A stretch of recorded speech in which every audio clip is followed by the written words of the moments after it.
মির্চি নিবেদন Friday classics.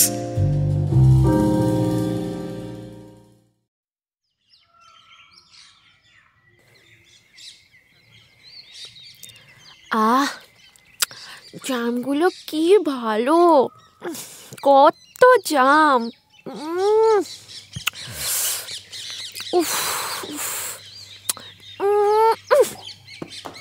কে? ও গিরিবালা। কি ভালো। গিরিবালা কই, আজ আমাকে জাম দিলে না যে? কি হলো, উত্তর দিচ্ছ না কেন?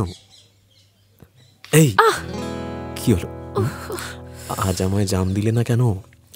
ছাড়ো, আমার হাত ছেড়ে দাও বলছি। ছাড়বো না। ছাড়ো। মা, কাঁদছো কেন? যা যা, জামগুলো যে সব মাটিতে পড়ে গেল। গিরিবালা গিরিবালা গিরিবালা দাঁড়াও। মির্চি ফ্রাইডে ক্লাসিক্সে শুনবেন রবীন্দ্রনাথ ঠাকুরের ছোট গল্প মেঘ ও রৌদ্র। গল্প পাঠের শিখর, প্রযোজনায় প্যাস্টেল এন্টারটেইনমেন্ট। তুমুল বৃষ্টি হয়ে যাবার পর দিগন্ত বিস্তৃত হলুদ ধান ক্ষেতের ওপর মেঘ ও রোদের যেমন লুকোচুরি খেলা চলে, শশীভূষণ ও গিরিবালার মান অভিমানের পালাও খানিকটা তেমনই।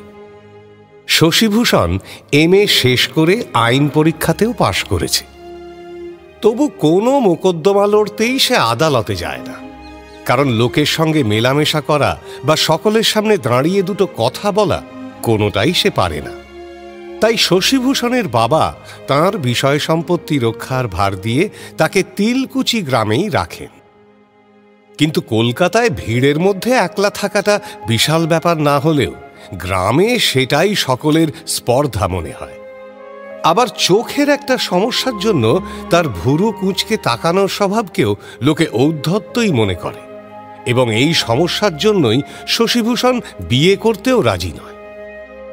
সকলের নজর থেকে নিজেকে বাঁচাতে শশীভূষণ দিন রাত ইংরেজি বইয়ের পাতায় মুখ গুঁজে পড়ে থাকে। বাবার বিষয়ে কি করে রক্ষা হয় তা বিষয়েই জানে। সে শুধু কথা বলে গিরিবালার সঙ্গে। বাবার বিষয় সম্পত্তি দেখভালের জন্য শশীভূষণ যে গ্রামে থাকে, সেই তিলকুচি গ্রামেরই জমিদারের নায়েব হরকুমারের মেয়ে হল গিরিবালা।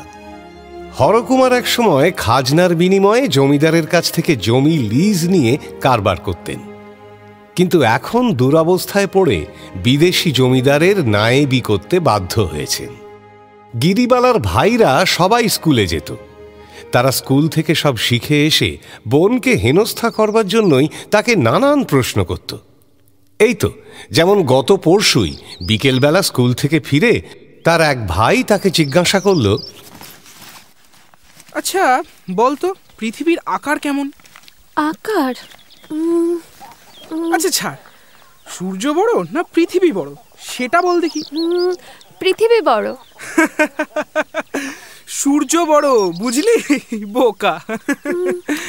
তা কি করে হবে? এই দেখ এই দেখ, আমাদের বইয়ে লেখা আছে, আর তুই মানে সত্যি। গিরিবালা ভুল উত্তর দিলে ভাইরা এভাবেই বই দেখিয়ে প্রমাণ করে দিত যে গিরিবালা কিছুই জানে না। গিরিবালাও চুপ করে যেতে বাধ্য হতো, কারণ বইতে ছাপার অক্ষরে যা লেখা আছে তা নিয়ে তো আর তর্ক করা চলে না। তার বড় ইচ্ছে করত সেও ভাইদের মতো বই পড়ে, তবে সে কথায় ভাইরা কেউই বিশেষ আমল দিত না। গিরিবালা নিজে নিজে একই বই কতবার চেষ্টা করেছে পড়ার, কিন্তু পারেনি। কথামালা, আখ্যান মঞ্জরির কালো কালো অক্ষরগুলো তার কোনো প্রশ্নেরই কোনো উত্তর দিত না, তার দিকে শুধুই চেয়ে থাকত। গিরিবালার একমাত্র ভরসা ছিল গাঁয়ের এক কোণে মোটা মোটা বইয়ে মুখ গুঁজে পড়ে থাকা একা শশীভূষণ। গ্রামের মধ্যে সরু পথটা যেখানে বেঁকে গেছে, সেইখানে পথের ধারে যে বাড়িটা, তারই বাইরের ঘরে বসে শশীভূষণকে রোজই এক মনে বই পড়তে দেখত সে। অবশেষে একদিন গিরিবালা শশীভূষণের মনোযোগ আকর্ষণ করল। তুমি বুঝি খুব পড়ো? হ্যাঁ, আমাকে বলছো খুকি? হ্যাঁ, আমার নাম গিরিবালা। ও, আমি শশীভূষণ। আচ্ছা, তুমি জাম খাও? খাবে? দাও। আচ্ছা, ওগুলো সব তোমার বই? হ্যাঁ, বইতে অনেক ছবি আছে, দেখবে, এসো। গিরিবালা এলো না, ছুট্টে পালিয়ে গেল। তবে পরের দিন আবার সে দূরে কাপড় পরে শশীভূষণের ঘরের জানলার গরাদের বাইরে দাঁড়িয়ে গম্ভীর মুখে শশীভূষণের পড়া দেখতে লাগল। শশীভূষণ সেদিনও ডাকল, এবং সেদিনও সে বেনি দুলিয়ে ঊর্ধ্বশ্বাসে ছুটে পালিয়ে গেল। তবে ধীরে ধীরে তাদের আলাপ জমে উঠল, এবং গিরিবালা গরাদের বাইরে থেকে শশীভূষণের ঘরের মধ্যে প্রবেশ করল। শশীভূষণের কাছে গিরিবালার লেখাপড়াও শুরু হলো, এবং তা ক্রমেই কথামালা, আখ্যান মঞ্জুরি ছাড়িয়ে বড় বড় কাব্যের আলোচনা পর্যন্ত চলে গেল। গিরিবালা হয়তো কিছুই বুঝত না, নানান অপ্রাসঙ্গিক প্রশ্ন করত, অন্য প্রসঙ্গেও চলে যেত। তবে শশীভূষণ কখনো কিছুতে বাধা দিত না, আর গিরিবালা সেসব শুনতে শুনতে বোঝা না বোঝা মিশিয়ে আপন খেয়ালে কল্পনায় নানান ছবি এঁকে চলত। এমন করে বছর 2 কেটে গেল। গিরিবালা এখন ইংরেজি ও বাংলা বর্ণমালা শিখে 2-4টে সহজ বইও পড়তে পারে। শশীভূষণেরও এই 2 বছর পাড়াগাঁয় ভালোই কাটল। সেদিন দুপুরে গিরিবালা তার আঁচলে গোটা কত কালো জাম নিয়ে এক মনে খেতে খেতে শশীভূষণের জানলার সামনে দিয়ে পায়চারি করতে লাগল। জাম তার বাগানেরই, অথচ নিজের বাগানের জাম নিজের বাড়িতে না খেয়ে অন্যের বাড়ির সামনে পায়চারি করতে করতে খাবারই বা কি দরকার, তা কেবল গিরিবালাই জানে।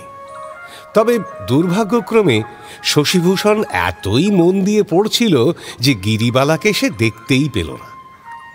কিন্তু সুনিপুণ অভিনয়ে অনেকক্ষণ ধরে শশীভূষণের মনোযোগ আকর্ষণের বৃথা চেষ্টা করে অবশেষে অহংকার, অভিমান জলাঞ্জলি দিয়ে নিজের উদ্দেশ্য সিদ্ধি করার জন্য 2-4টে জামের আঁটি কাঠের দরজা লক্ষ্য করে ছুঁড়ে দিল গিরিবালা। কে? ঠক করে শব্দ হলো। ও, গিরি। শশীভূষণও পড়ার বই থেকে মুখ তুলে তাকালো, আর তাই দেখে গিরিবালা যেন কিছুই হয়নি এমন ভান করে আবারও মন দিয়ে বেছে বেছে কালো জাম খেতে লাগল। শশীভূষণ একবার ডাকল, কিন্তু কোনো উত্তর না পাওয়ায় মুহূর্তের মধ্যে বুঝল সে নিশ্চয়ই আজ কোনো অন্যায় করে ফেলেছে, আর এখন তারই শাস্তি সে পাচ্ছে। তাড়াতাড়ি মান ভাঙানোর জন্য সে বলল, কি হলো গিরি, উত্তর দিচ্ছ না কেন? আমার বরাদ্দ জাম আজকে দিলে না যে? কি হলো, চলে যাচ্ছ কেন? গিরিবালাদের বাগানের জাম শশীভূষণের রোজ একটা করে বরাদ্দ, কিন্তু আজ যেন গিরিবালার সে কথা মনেই নেই। শশীভূষণের কথার কোনো জবাব না দিয়ে সে আপন মনে জাম খেতে খেতেই চলে গেল। সকালবেলাকার চঞ্চল রোদ ও মেঘ বেলা বাড়ার সঙ্গে সঙ্গে বিকেলে শান্ত ও শ্রান্ত হয়ে আসে। সাদা মেঘ আকাশের প্রান্তে রাশিকৃত হয়ে পড়ে থাকে, আর রোদ নরম হয়ে এসে বিকেলে গাছের পাতায়, পুকুরের জলে বৃষ্টি ভেজা প্রকৃতির অঙ্গে অঙ্গে ঝিলিক দিয়ে যায়। বিকেলে গিরিবালা আবার সেই জানলার সামনে এসে মাটিতে কি যেন খুঁজতে লাগলো। এবেলা তার আঁচলে জাম নেই, হয়তো সকালে যে কালো জাম ও আঁটি সে মাটিতে ছড়িয়ে দিয়ে গেছিল সেগুলো থেকেই অঙ্কুর বেরিয়েছে কিনা দেখতে এসেছিল। এখানেই তো পড়েছিল, কোথায় গেল? কি হলো? এখানে তো ছিল। তবে জামগুলো আপাতত মাটিতে নয়, শশীভূষণের ঘরে তক্তপোষের ওপর সব রাখা ছিল। গিরিবালাকে মন দিয়ে মাটিতে কাল্পনিক বস্তু খুঁজতে দেখে শশীভূষণ অনেক কষ্টে হাসি চেপে গম্ভীর মুখে একটা একটা করে জাম খেতে থাকে। এবেলা ঘরের ভেতর থেকে দু একটা আঁটি কখনো গিরিবালার পায়ের কাছে, কখনো বা তার পায়ের ওপর এসে পড়ল। গিরিবালা বুঝতে পারল তার অভিমানের প্রতিশোধ নিচ্ছে শশীভূষণ।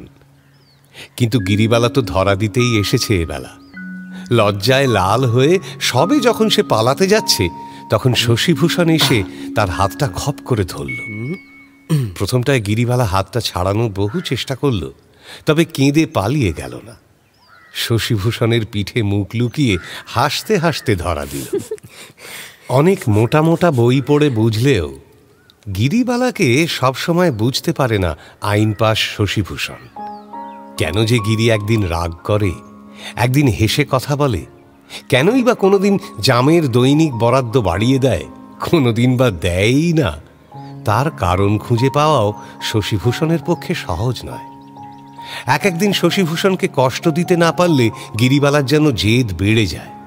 আবার কষ্ট দিয়ে সে কেন যে ঝরঝর করে কেঁদে ফেলে তাও বুঝতে পারে না শশীভূষণ। গিরিবালাও বুঝত না। গরাদের ওপারে তক্তপোষে বসে সারাদিন কেউ তার ভাইদের থেকেও অত বেশি বই কি করে পড়তে পারে।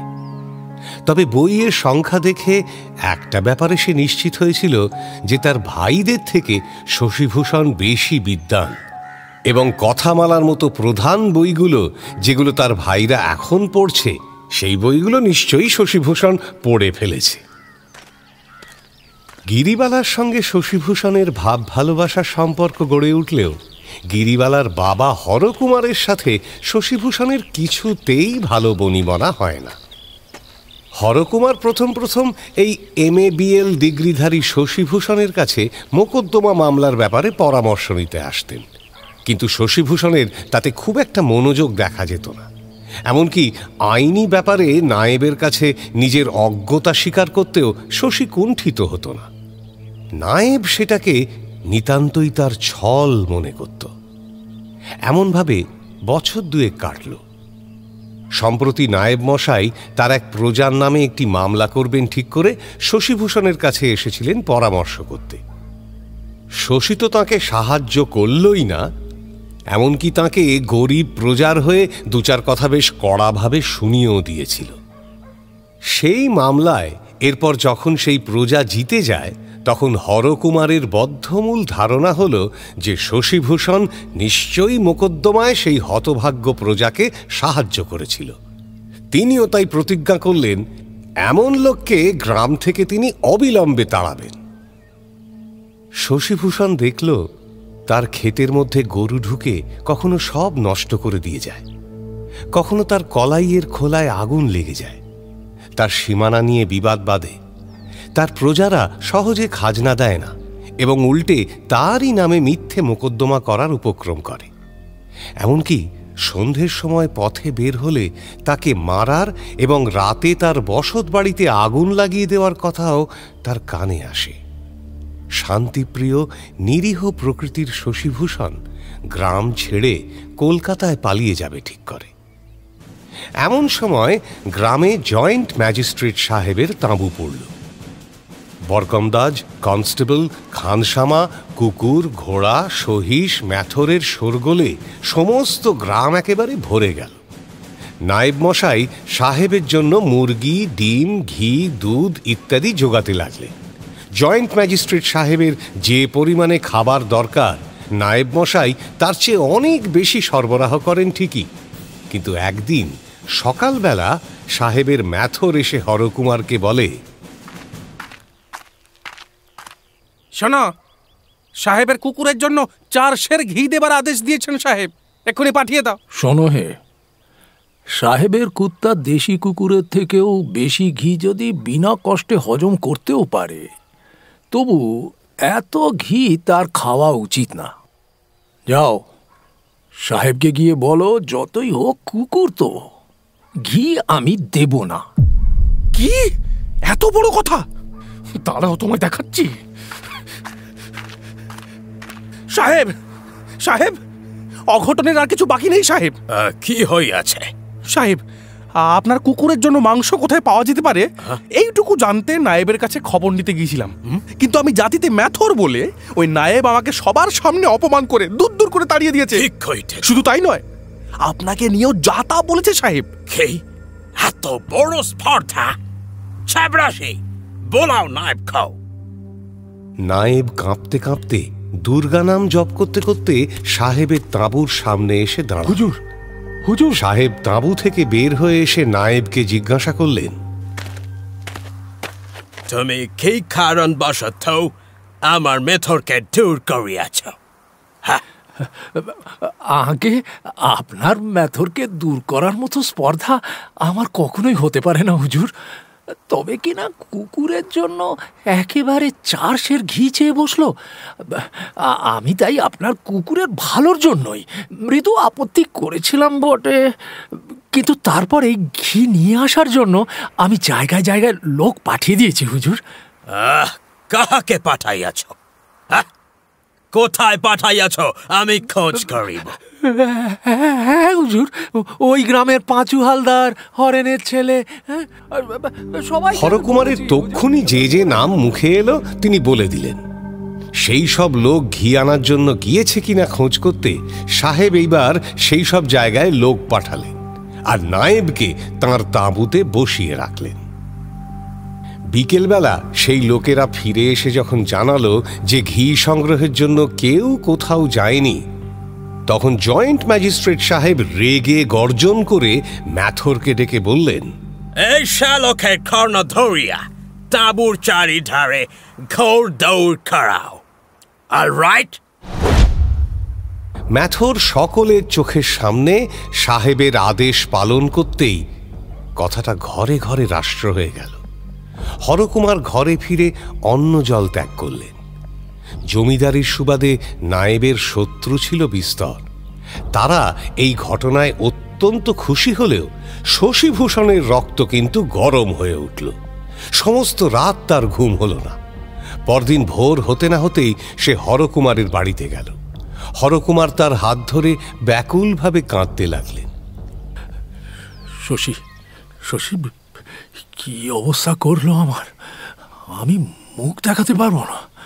শুনুন, আমার কথা শুনুন। সাহেবের নামে মানহানির মকদ্দমা করতে হবে। আপনি কিচ্ছু ভাববেন না। আমি আপনার উকিল হয়ে লড়ব। শশী, কিন্তু ম্যাজিস্ট্রেটের নামে মোকদ্দমা করব কি করে? তাহলে কি এই গ্রামে বাস করতে পারবো? মেয়ে নিয়ে থাকি, জানোই তো তুমি। স্বয়ং ম্যাজিস্ট্রেট সাহেবের নামে মোকদ্দমা করতে হবে শুনে হরকুমার ভয় পেয়ে গেলেন, কিন্তু শশীভূষণ ছাড়ল না। সাহেবের অত্যাচারের বিরুদ্ধে মোকদ্দমা করতে জোর করতে লাগল। অবশেষে হরকুমারও যখন দেখলেন গ্রামের সকলে তাঁকে নিয়ে মজা করছে, তখন আর থাকতে না পেরে শশীভূষণের কাছে গিয়ে বললেন, তা বাবু, শুনলাম তুমি নাকি কলকাতায় চলে যাচ্ছ। কিন্তু সে তো কিছুতেই হবে না বাবা। তোমার মতো একজন লোক এই গ্রামে থাকলে আমাদের কত সাহস থাকে। তুমিই আমাদের একমাত্র ভরসা। আমার এই ঘোর অপমান থেকে আমাকে তুমি উদ্ধার করো বাবা। আপনি কিচ্ছু ভাববেন না, আমি তো দেখছি বিষয়টা। আপনি নিশ্চিন্তে থাকুন। যে শশীভূষণ চিরকাল নিজেকে সকলের আড়ালে সরিয়ে রেখেছিল, সে আজ লোকের মাঝে আদালতে এসে দাঁড়াল। ম্যাজিস্ট্রেট তার নালিশ শুনে তাকে প্রাইভেট কামরার মধ্যে ডেকে নিয়ে গিয়ে অত্যন্ত খাতির করে বললেন, টেক ইউ সিট। তো বলছি যে এই মোকদ্দমাটা গোপনে মিটমাট করিয়া ফেলিলে ভালো হয় নাকি? আমার মক্কেলকে সকলের সামনে অপমান করা হয়েছে, গোপনে এর মিটমাট কি করে হবে? আমি এমন পরামর্শ আমার মক্কেলকে কিছুতেই দিতে পারবো না, কিছুতেই না। অলরাইট বাবু, অলরাইট। সো দেখা যাক কতদূর কি হয়। Let's see, let's see. মোকদ্দমার পরের শুনানির দিন ম্যাজিস্ট্রেট মফস্বল ভ্রমণে বের হলেন। অগত্যা শশীভূষণকেও ফিরে যেতে হলো। ওদিকে জয়েন্ট ম্যাজিস্ট্রেট সাহেব জমিদারকে চিঠি লিখে জানালেন তার নায়েব হরকুমার তার ভৃত্যকে অপমান করে তাঁর আদেশ অমান্য করে তাঁরই বিরুদ্ধে মামলা করেছে। জমিদার যেন শিগগিরই এর প্রতিকার করেন। সাহেবের চিঠি পেয়েই জমিদার হরকুমারকে ডেকে পাঠালেন। নায়েবের কাছ থেকে আদ্যপান্ত সমস্ত ঘটনা শুনে জমিদার বিরক্ত হয়ে বললেন,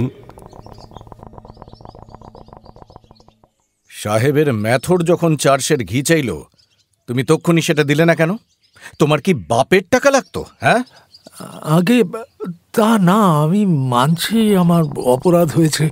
আসলে আসলে আমার গ্রহটাই এখন খারাপ যাচ্ছে হুজুর, তাই এমন দুর্বুদ্ধি হয়েছিল। তারপর আবার সাহেবের নামে নালিশ করেছ। তোমার তো সাহস কম না? হ্যাঁ, ধর্মাবতার, নালিশ করার কোনো ইচ্ছেই আমার ছিল না। ওই যে আমাদের গ্রামের শশীভূষণ আছে না, ওর কোথাও কোনো মোকদ্দমা তো জোটে না। ওই ছোড়া জোর করে আমার প্রায় সম্মতি না নিয়ে এই হাঙ্গামা বাঁধিয়ে বসেছে। বুঝলাম।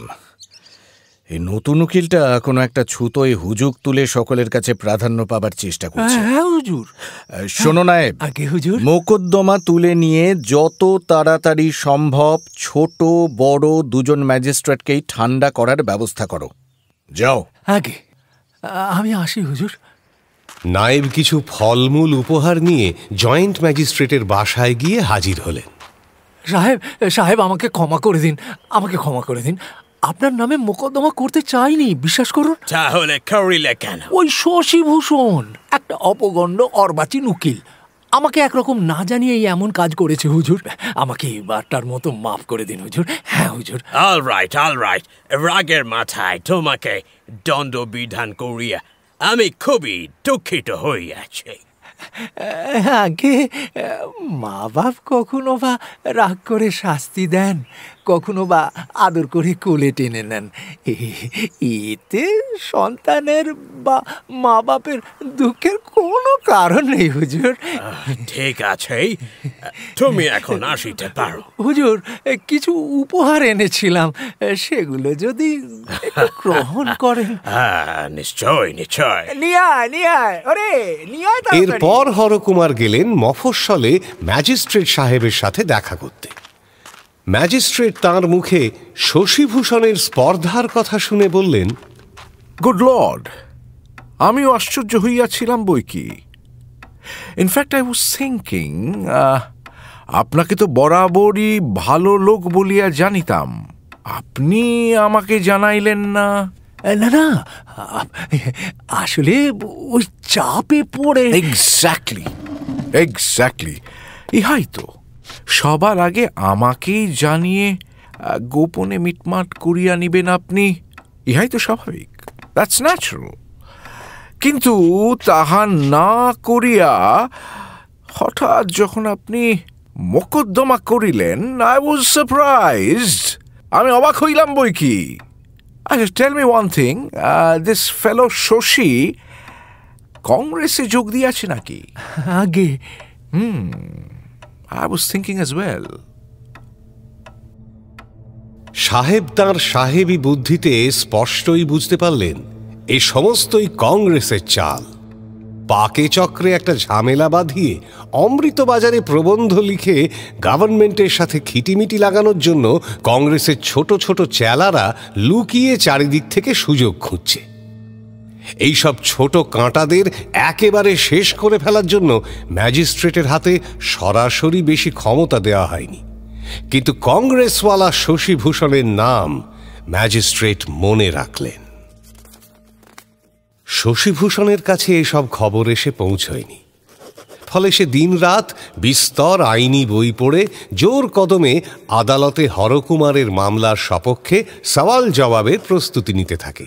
শশীভূষণের যখন দম ফেলবার ফুরসত নেই, তখন গিরিবালা কখনো তার চারুপাঠ ও কালিমাখা লেখার খাতা নিয়ে, কখনো বা বাগান থেকে ফুল ফল বা মায়ের কাছ থেকে আচার বা কোনোদিন নারকেলের নাড়ু এনে নিয়মিত তার দরজায় এসে দাঁড়ায় সময়ের দাবি নিয়ে। কিন্তু শশীভূষণ মোটা মোটা আইনি বই থেকে মুখ তুলে তাকাবারও সময় পায় না। প্রথম কদিন গিরিবালা দেখল, তারপর গুরুর মনোযোগ আকর্ষণের জন্য সুর করে বানান করে দুলতে দুলতে জোর গলায় নিজেই পড়া আরম্ভ করে দিল।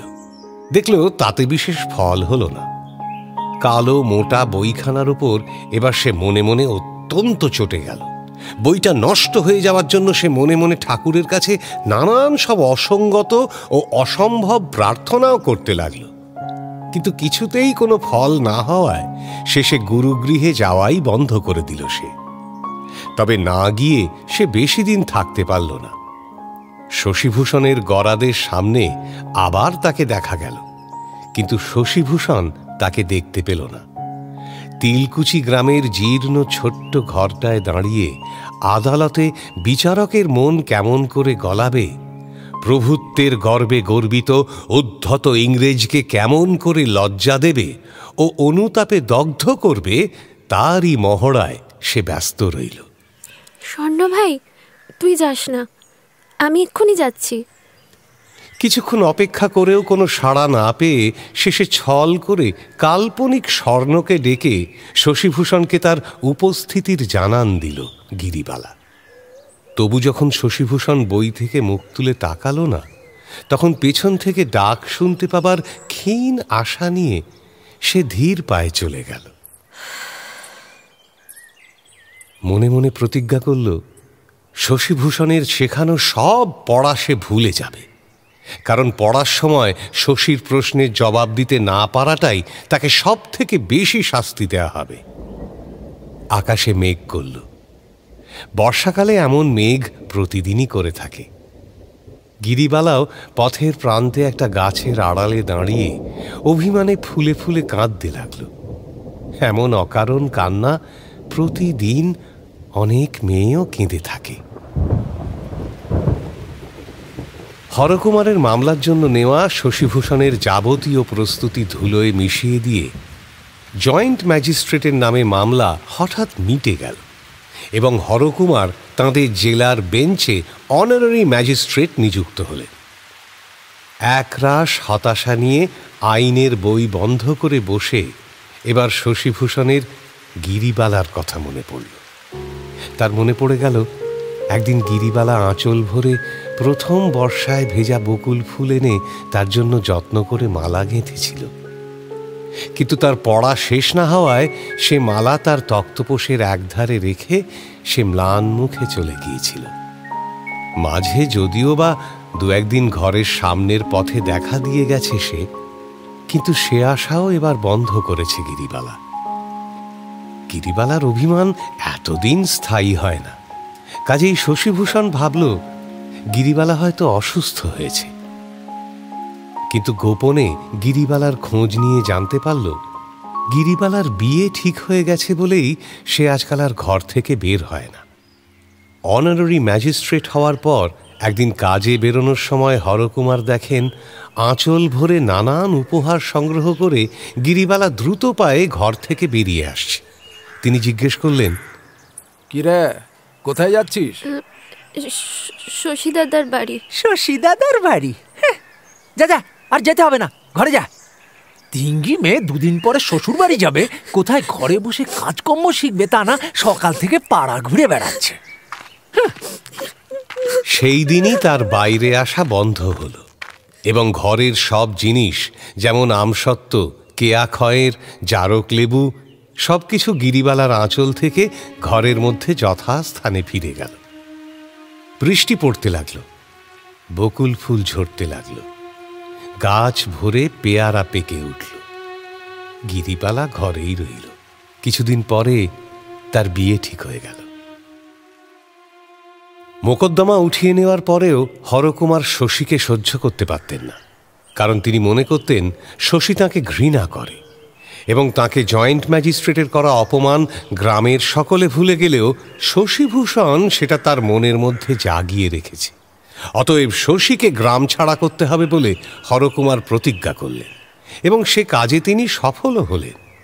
যেদিন সকালবেলা বইয়ের বোঝা এবং দু চারটে টিনের বাক্স সঙ্গে নিয়ে শশী নৌকোয় চড়ে বসল, সেদিনই গিরিবালার বিয়ে হল। শশীভূষণের নিমন্ত্রণ ছিল না। শশীভূষণের নৌকো যখন কলকাতার উদ্দেশ্যে ছেড়ে দিল, গ্রামের বট অশ্বত্থের মাথাগুলো যখন একটু একটু করে অস্পষ্ট হয়ে এলো, সানাইয়ের সুর যখন কমে এলো, তখন কান্নার বেগ দলা পাকিয়ে তার গলা চেপে ধরল। জগৎ সংসারের সমস্ত দৃশ্য একেবারে ঝাপসা হয়ে এলো। নৌকো ধীরে ধীরেই এগোচ্ছিল। হঠাৎই নদীর মধ্যে একটা কাণ্ড ঘটল। শশীভূষণ দেখল দূরে উল্টো দিক থেকে একজন ম্যানেজার ও অল্প কয়েকজন যাত্রী নিয়ে সশব্দে ঢেউ তুলে একটা স্টিমার উজানে এগিয়ে আসছে, আর তার সাথে পাল্লা দিয়ে মহাজনের একটা নৌকো সমানে এগিয়ে আসতে চেষ্টা করছে। মাঝি টানো হে, জোরে নৌকাটা টানো। দেবো না, দাঁড়াও দেখাচ্ছি সাহেবকে মজা। মাঝে মাঝে নৌকোটা স্টিমারটাকে ধরে ফেলছে, আবার মাঝে মাঝে সেটা পেছনে পড়ে যাচ্ছে। কি দরকার সাহেবের? নৌকোয় থাকা লোকগুলো মাঝিকে উত্তেজিত করতে লাগলো, আর মাঝিরও ক্রমশ রোগ চেপে গেল। হুশ করে বেরিয়ে যাবো। মাঝি প্রথম পালের ওপর দ্বিতীয় পাল এবং তার উপরে ক্ষুদ্র তৃতীয় পালটা পর্যন্ত তুলে দিল। বাতাসের বেগে সুদীর্ঘ মাস্তুল সামনে ঝুঁকে পড়ল এবং একের পর এক ঢেউ নৌকোর দুই পাশে আছড়ে পড়ে নৌকোর এগিয়ে যাওয়ার পথ করে দিল। নৌকো লাগামহীন ঘোড়ার মতো এগিয়ে আসছে। এক জায়গায় স্টিমারের পথ সামান্য বাঁকা ছিল, সেইখানে অপেক্ষাকৃত ছোট পথ দিয়ে নৌকোটা স্টিমারটাকে ছাড়িয়ে গেল। স্টিমারে থাকা ম্যানেজার সাহেব আগ্রহ ভরে রেলের ওপর ঝুঁকে এতক্ষণ নৌকোর এই প্রতিযোগিতা দেখছিল, কিন্তু নৌকো যখন স্টিমারকে হাত দুয়েক ছাড়িয়ে এগিয়ে এসেছে, তখন দিশি পালের সঙ্গে প্রতিযোগিতায় হেরে যাওয়া সহ্য করতে না পেরে সাহেব হঠাৎ বন্দুক তুলে হাওয়ায় উড়তে থাকা পাল লক্ষ্য করে গুলি ছুঁড়ল। মুহূর্তের মধ্যে নৌকোর পালে ফুটো হয়ে নৌকোটা ডুবে গেল এবং স্টিমার নদীর বাঁকের আড়ালে অদৃশ্য হয়ে গেল। শশীভূষণের নৌকোটা স্টিমারটার এতটাই কাছাকাছি এসে পড়েছিল যে শেষটা শশীভূষণ নিজের চোখে সামনে থেকে সবটা দেখতে পেল। সে তাড়াতাড়ি নৌকো নিয়ে গিয়ে মাঝি এবং মল্লাদের উদ্ধার করল।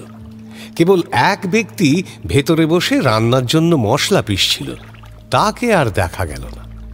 বর্ষার নদী খরবেগে বয়ে চলল। শশীভূষণের বুকের মধ্যে রক্ত গরম হয়ে ফুটতে লাগল। মাঝি মল্লা যারা বাঁচল তাদেরকে নিয়ে শশী তার বাবা যে গ্রামে থাকেন সেই গ্রামে ফিরে এলো। নৌকায় পাট বোঝাই ছিল। সেই পাট উদ্ধারের জন্য লোক লাগালো এবং মাঝিকে ইংরেজ ম্যানেজারের বিরুদ্ধে পুলিশের কাছে দরখাস্ত দিতে অনুরোধ করল, কিন্তু মাঝি কিছুতেই রাজি হয় না। সে বলল, না বাবু, নৌকা তো গেছে, এখন আর নিজেকে শেষ করতে পারবো নি। সে অনেক হাঙ্গাম, আগে পুলিশকে দর্শনী দিতে হবে, তারপর কাজ কাম নাওয়া খাওয়া সেরে আদালতে ঘুরতে হবে। আচ্ছা শোনো, পারবো নি বাবু। ওসব নিয়ে তোমাকে কিচ্ছু ভাবতে হবে না, আমি নিজে উকিল, আমি সবটা দেখে নেব। তো সাহেবের নামে নালিশ করে কি বিপাকে পড়তে হবে কে জানে, আর তার ফল কি হবে শুধুমাত্র ভগবানই জানেন। হবে নি দাদা বাবু। আহা, আমি বলছি তো আমি আছি, আর আদালত খরচা আমিই দেব। আর হ্যাঁ, মোকদ্দমায় জিতলে ভবিষ্যতে খেসারতও পাবে। ঠিক আছে, তাহলে আপনি যা ভালো বোঝেন করেন। তা তোমরা যারা নৌকোতে ছিলে, ঘটনাটা কি ঘটলো সেটা তো নিজের চোখেই দেখলে, কি ঠিক বলছি তো? তা তোমরা সাক্ষী দিও কিন্তু। আমরা কি বলবো? আমরা কি বলবো? আরে বাবা, যা দেখেছো তাই বলবে। না না, আমরা কিছু দেখি নাই তো। আমরা কিছু জাহাজের পেছন পেছন ছিল, কিছু দেখি নাই। আমরা সত্যি কিছু দেখি নাই। বন্দুকের আওয়াজ শুনলে না? বন্দুকের আওয়াজ? বাবু, কলের ঘটঘটা জলের কলকল শব্দ কিছু শুনতেই পাই না। ওসব কিছু শুনি না। পেছন থেকে বন্দুকের আওয়াজ শোনা যায় না? সে কি, কে বলা হয় তোমরা বন্দুকের আওয়াজ শুনলে না? প্রত্যক্ষদর্শীরা কেউই সাক্ষ্য দিতে চাইল না। তবে শশীভূষণ ম্যাজিস্ট্রেটের কাছে মোকদ্দমা চালাল। ম্যানেজার স্বীকার করল যে সে গুলি ছুঁড়েছিল ঠিকই, তবে আকাশে উড়ে যাওয়া এক ঝাঁক বককে উদ্দেশ্য করে। স্টিমার তখন তীব্র গতিতে চলছিল এবং সেই মুহূর্তেই নদীর বাঁকের আড়ালে চলে গিয়েছিল। সুতরাং সে জানতেও পারেনি কাক মরল কি বক মরল কি নৌকোটা ডুবল। সে আরও বলল, নেটিভদের ওই নোংরা কাপড়ের টুকরোর ওপর সিকি পয়সা দামের গুলিও সে নষ্ট করবে না। ম্যানেজার বেকসুর খালাস পেয়ে গেল এবং যে লোকটা নৌকোর মধ্যে মশলা পিষছিল 9 মাইল দূরে ডাঙায় তার মৃতদেহ ভেসে উঠল। যেদিন শশীভূষণ তিলকুচি গ্রামে আবার ফিরে এলো, সেই দিনই নৌকো সাজিয়ে গিরিবালাকে শ্বশুর বাড়ি নিয়ে যাচ্ছিল। শশীভূষণ নদীর ঘাটে একটু দূরে দাঁড়িয়ে সেই দৃশ্য নীরবে দেখল। গিরিবালার আশা ছিল যে গ্রাম ছেড়ে যাওয়ার আগে একবার হয়তো শশীভূষণের সাথে তার দেখা হবে, কিন্তু আজ সে জানতেও পারল না তার গুরু তীরে দাঁড়িয়ে নিঃশব্দে তার চলে যাওয়া দেখছে। কয়েকটা দিন গ্রামে থেকে শশীভূষণ আবারও জিনিসপত্র বেঁধে কলকাতায় চলল। সেখানে তার কোনো কাজ নেই বলে যাওয়ার বিশেষ তাড়াও নেই, তাই রেলপথে না গিয়ে আবারও সে নদীপথে যাওয়াই ঠিক করল। তখন ভরা বর্ষা, রোদ ঝলমলে দিনে যাত্রা শুরু করলেও কিছুক্ষণের মধ্যেই মেঘ করে বৃষ্টি আরম্ভ হলো। একটা প্রশস্ত মোহনার মতো জায়গায় এসে শশীভূষণ নৌকো বেঁধে খাওয়া দাওয়ার ব্যবস্থা করার হুকুম দিল। একপাশে নৌকো চলাচলের জায়গা রেখে সেই মোহনার মুখে বাঁশ বেঁধে জেলেরা প্রকাণ্ড জাল পেতেছিল। বহুকাল ধরে তারা এই কাজ করে আসছে এবং সেজন্য তারা খাজনাও দেয়। কিন্তু দুর্ভাগ্যক্রমে এই বছরই হঠাৎ এই পথেই জেলার পুলিশ সুপারিনটেন্ডেন্ট আসছে। সাহেবের বোট আসতে দেখে জেলেরা আগে থেকে পাশ দিয়ে যাওয়ার পথ দেখিয়ে সাবধান করতে লাগল, কিন্তু মানুষের তৈরি কোনো বাধাকে সম্মান প্রদর্শন করে ঘুরে যাওয়া সাহেবের মাঝির অভ্যেস নেই। জেলেদের সেই জালের ওপর দিয়েই সাহেবের মাঝি তাদের বোট চালিয়ে দিল, কিন্তু হাল গেল বেঁধে। রেগে গিয়ে সাহেব তাঁর মাল্লাদের জাল কেটে ফেলতে আদেশ করলেন। জাল কাটিয়া দাও। আজ্ঞা সাহেব। তারা 700-800 টাকা সেই বিশাল জাল কেটে টুকরো টুকরো করে ফেলল, আর সাহেবের সেই মূর্তি দেখে জেলে চারটে ঊর্ধ্বশ্বাসে পালিয়ে গেল। কিন্তু সাহেব এতেও শান্ত হলেন না। জেলেদের ধরে আনার আদেশ দেওয়া হলো। কনস্টেবল পালিয়ে যাওয়া 4 জন জেলেকে খুঁজে না পেয়ে যে 4 জনকে হাতের কাছে পেল তাদেরকেই ধরে আনলো। তারা কোনো অপরাধ করেনি বলে হাত জোড় করে অনেক কাকুতি মিনতি করতে লাগলো। আমরা জেলে লই সাহেব, আমাদের ছেড়ে দেন। ইহাতে লইয়া চলো তোমার ঠিকের সঙ্গে। আমরা কিছু করি নাই সাহেব, চলো আমাদের সাইডা দেন। কিন্তু সাহেব তাদের কোনো কথাতেই যখন কর্ণপাত করলেন না, তখন শশীভূষণ সেই লোকগুলোকে বাঁচাতে তাড়াতাড়ি একখানা জামা কোনো মতে গায়ে দিয়ে পুলিশের বোটের সামনে এসে উপস্থিত হয়ে অনুরোধ জানিয়ে বলল, স্যার, জেলের জাল ছেঁড়ার আর ওই 4 জন লোককে অত্যাচার করার কোনো অধিকার কিন্তু আপনার নেই। ওদের ছেড়ে দিন আপনি। You Indian monkey. সাহেব! রাগে অপমানে শশীভূষণের রক্ত গরম হয়ে উঠল। মুহূর্তের মধ্যে সে বোটের মধ্যে লাফিয়ে একেবারে সাহেবের ওপরে উঠে পড়ে পাগলের মতো তাকে মারতে লাগল। তারপর কি হলো সে আর জানে না। তার যখন জ্ঞান ফিরল, সে তখন পুলিশের থানার মধ্যে। শশীভূষণের বাবা উকিল ব্যারিস্টার লাগিয়ে প্রথমত শশীকে হাজত থেকে জামিনে খালাস করালেন। শশীভূষণ আবার মোকদ্দমার ব্যবস্থা করতে লাগল। সবাইকে খুঁজে পেতে ডেকে আনলো সাক্ষী দেওয়ার জন্য, কিন্তু সবাই বেঁকে বসল। বলল, কি মুশকিলে ফেললে বলো দেখি ঠাকুর। আমি মুশকিলে ফেললাম? তা না দেখি, তুমি আমাদের দমায় ফেসাতে ফেললে গো। কি মুশকিল? তোমাদের বিপদে আপদে আমি সব সময় তোমাদের পাশে থেকেছি। আজ আমাদের বিপদে যদি তোমরা পাশে না থাকো, তাহলে তো আর কিচ্ছুই বলার নেই। কি করি এখন? মানে কথাটা তো সত্যি। আমি আর কি বলবো বলো? তোমরা যা ভালো বোঝো করো, কে যাও।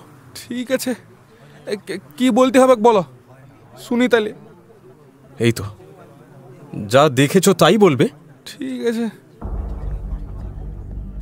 ঠিক হলো তারা সাক্ষ্য দেবে, কিন্তু মামলা আদালত অবধি যাওয়ার আগেই হরকুমার যেদিন বেঞ্চের কাজের সূত্রে জেলার সাহেবদের সেলাম করতে গেলেন, পুলিশ সাহেব হেসে তাঁকে বললেন, কি ব্যাপার না বাবু, শুনছি তোমার প্রজারা পুলিশের বিরুদ্ধে মিথ্যায় সাক্ষী দিতে প্রস্তুত হয়েছে। হ্যাঁ, আরে এও কি কখনো হয় নাকি? হ্যাঁ, ওই হাড়ে বজ্জাত বেটাদের এত ক্ষমতা? আপনি ভাববেন না সাহেব, এক্ষুনি বেটাদের শায়েস্তা করছি। আদালতে মোকদ্দমা শুরু হলে শশীভূষণের পক্ষ কিছুতেই টিকতে পারল না। জেলেরা একে একে এসে বলল, আগে ধর্মাবতার পুলিশ সাহেব মোটাই আমাদের জাল কাটেন নাই। ধর্মাবতার পুলিশ সাহেব তার বোটে ডাকে আমাদের শুধু নাম ধাম লিখে লিখছিলেন, এইটুকুই। কেবল তারাই নয়, শশীর গ্রামে 4-5 জন পরিচিত লোক সাক্ষ্য দিয়ে আরও বলল যে আমাদের এক পড়শির বিয়ার বরযাত্রী হয়ে ওই সময় আমরা ওইখান দিয়ে যাচ্ছিলাম ধর্মাবতার, আমি সবটা দেখেছি। এমন তো কিছু ঘটে নাই হুজুর। আমি ওইখানে উপস্থিত ছিলাম তো। ওই শশীভূষণ কারণে গিয়ে ওই পুলিশের পাহাড়ওয়ালাদের উপর উপদ্রব করছে, আমি নিজের চোখে দেখছি। হ্যাঁ ধর্মাবতার, হ্যাঁ এটা সত্যি। গালি খেয়ে বোটের মধ্যে ঢুকে আমি সাহেবকে মেরেছি, এটা ঠিক। Order order. কিন্তু কিন্তু জাল কেটে দেওয়া আর জেলেদের প্রতি উপদ্রবী তার মূল কারণ। অবশেষে আঘাত, অনধিকার প্রবেশ, পুলিশের কর্তব্যে ব্যাঘাত ইত্যাদি সবকটা অভিযোগই শশীভূষণের বিরুদ্ধে প্রমাণিত হয়ে তার 5 বছরের জেল হল। তার বাবা আপিল করতে উদ্যত হলে তাকে শশীভূষণ বারবার নিষেধ করে বলল, জেল অনেক ভালো, লোহার বেড়ি অন্তত মিথ্যে কথা বলে না। কিন্তু জেলের বাইরে যে স্বাধীনতা আছে সে আমাদের পদে পদে ঠকিয়ে বিপদে ফেলে। শশী, অত খারাপ লোকের মধ্যে তুই জেলে থাকলে আমি যে... না বাবা না, জেল সত্যি অনেক ভালো। যদি সৎসঙ্গের কথা বলেন তো জেলের মধ্যে মিথ্যাবাদী কৃতঘ্ন কাপুরুষের সংখ্যা অনেক অল্প, কারণ জায়গাটা ছোট। সেই তুলনায় বাইরের অত বড় জায়গায় সংখ্যায় এরা অনেক বাবা, অনেক অনেক। শশীভূষণের জেলে যাওয়ার কিছুদিন পরেই তার বাবার মৃত্যু হল, আর দেশে বিষয় সম্পত্তি যা ছিল নায়েব হরকুমার তার বেশিটাই নানান কৌশলে আত্মসাৎ করলেন। জেলের মধ্যে শশীভূষণকে অন্যান্য কয়েদিদের তুলনায় অনেক বেশি কষ্ট সহ্য করতে হল। তবুও দীর্ঘ 5 বছর কেটে গেল। আবার এক বর্ষার দিনে রুগ্ন দেহ ও ভাঙা মন নিয়ে শশীভূষণ জেলের বাইরে এসে দাঁড়াল। গৃহহীন, আত্মীয়হীন, সমাজহীন শশীভূষণের একার পক্ষে এত বড় পৃথিবী বিবর্ণ মনে হল। আবার কোথা থেকে শুরু করবে এই কথাটাই যখন সে জেলের বাইরে দাঁড়িয়ে ভাবছিল, তখন একটা বিশাল জুড়ি গাড়ি তার সামনে এসে দাঁড়াল। ভৃত্যগোছের একজন লোক নেমে জিজ্ঞাসা করল, আপনার নাম শশীভূষণ বাবু? হ্যাঁ। হ্যাঁ, আসুন আসুন আসুন আসুন, এই গাড়ি করে আপনাকে আমার সঙ্গে যেতে হবে। আমাকে কোথায় যেতে হবে? আমার প্রভু আপনাকে ডেকেছেন। আমাকে? আজ্ঞে। আচ্ছা চলো। হ্যাঁ, আসুন আসুন আসুন।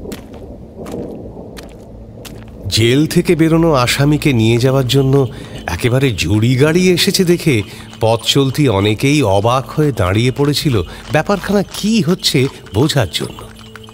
অজানা অচেনা রাস্তার লোকেদের সেই কৌতূহলী দৃষ্টি থেকে বাঁচতেই শশীভূষণ আর কথা না বাড়িয়ে গাড়িতে উঠে পড়ল। মনে ভাবল, নিশ্চয়ই কিছু একটা ভুল হচ্ছে, কিন্তু একটা কোনো দিকে তো চলতেই হবে। না হয় এমন ভুল দিয়েই নতুন জীবন শুরু করা যাক। দেখাই যাক না কোথায় নিয়ে যায়। সেদিনও আকাশ জুড়ে মেঘ আর রোদের খেলা চলছিল। মাটির পৃথিবীতে সে যেন এক অপূর্ব মায়াময় কল্পনার জগৎ গড়ে তুলেছিল। যেতে যেতে শশীভূষণ দেখল পথের ধারে একটা মুদির দোকানে একদল ভিক্ষুক গান গাইছে।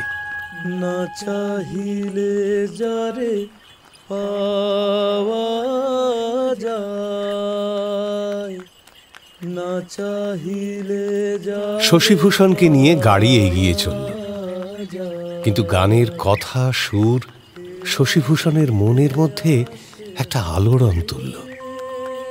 তার মনে হলো এই কথাগুলো যেন তারই মনের কথা, যা অগোচরে অনেক দিন লুকিয়ে রাখা ছিল। গাড়ি যখন একটা পাঁচিল ঘেরা বাগানের মধ্যে প্রবেশ করে একটা দোতলা অট্টালিকার সামনে থামল, তখন শশীভূষণ কোনো প্রশ্ন না করে ভৃত্যের নির্দেশ মতো বাড়ির মধ্যে প্রবেশ করল। এই যে বাবু, এই যে আমরা এসে গেছি। আসুন আসুন আসুন আসুন, এই ঘরে বসুন, আমি এক্ষুনি আসছি। তারপর যে ঘরে এসে সে বসল, সেখানে এসে অবাক হয়ে দেখল সেই ঘরের চারদিকেই বড় বড় কাচের আলমারিতে বিচিত্র বর্ণের বিচিত্র মলাটের সারি সারি বই সাজানো। তার মনে হলো এ যেন তার বহুদিনের চেনা ফেলে আসা জগৎ। সে যেন হাঁপ ছেড়ে বাঁচল, প্রাণ ভরে নিঃশ্বাস নিল। টেবিলের ওপরেও কি সব ছিল। শশীভূষণ তার ক্ষীণ দৃষ্টি দিয়ে ঝুঁকে পড়ে দেখল একটা ভাঙা স্লেট, তার উপরে কয়েকটা পুরনো খাতা, একটা ছিঁড়ে যাওয়া ধারাপাত, কথামালা আর একটা কাশিরাম দাসের মহাভারত। স্লেটের কাঠের ফ্রেমের ওপর শশীভূষণের হাতের লেখায় কালি দিয়ে খুব মোটা করে লেখা গিরিবালা দেবী। খাতা ও বইগুলোর ওপরেও ওই একই হস্তাক্ষরে একই নাম লেখা। মুহূর্তের মধ্যে শশীভূষণ বুঝতে পারল সে কোথায় এসেছে। জানলা দিয়ে বাইরে তাকালো সে। চোখের সামনে একের পর এক ভেসে উঠল তার সেই ছোট্ট গরাদ দেওয়া ঘর, এবড়ো খেবড়ো গ্রাম্য পথ, দূরে কাপড় পরা একটা ছোট্ট মেয়ে। শশীভূষণ দুহাতের মধ্যে মুখ লুকিয়ে সেই টেবিলের ওপর সেই স্লেট বই খাতার ওপর মুখ রেখে অনেক কাল পরে অনেক দিনের স্বপ্ন দেখতে লাগল। হঠাৎ মৃদু শব্দে মুখ তুলে সে দেখল তার সামনে রূপোর থালায় ফলমূল মিষ্টি নিয়ে সাদা শাড়ি পরে বিধবা বেশে গিরিবালা দাঁড়িয়ে নীরবে অপেক্ষা করছে। হাতের থালা টেবিলে রেখে গিরিবালা তাকে নতজানু হয়ে প্রণাম করে যখন উঠে দাঁড়াল, তখন তার দু চোখ দিয়ে জল ঝরে পড়ছে। শশীভূষণ বলার মতো কোনো ভাষা খুঁজে পেল না। বুক তোলপাড় করে উঠে আসা কান্নায় তার গলা বুঝে এল। সেই ভিক্ষুকের দল ভিক্ষা করতে করতে অট্টালিকার সামনে এসে গাইতে লাগল, তারি পানে প্রাণ মেলে দিয়ে জাগো জাগো জাগো, তারায় তারায় রবে তারি বাণী, কুসুমে ফুটিবে প্রাতে।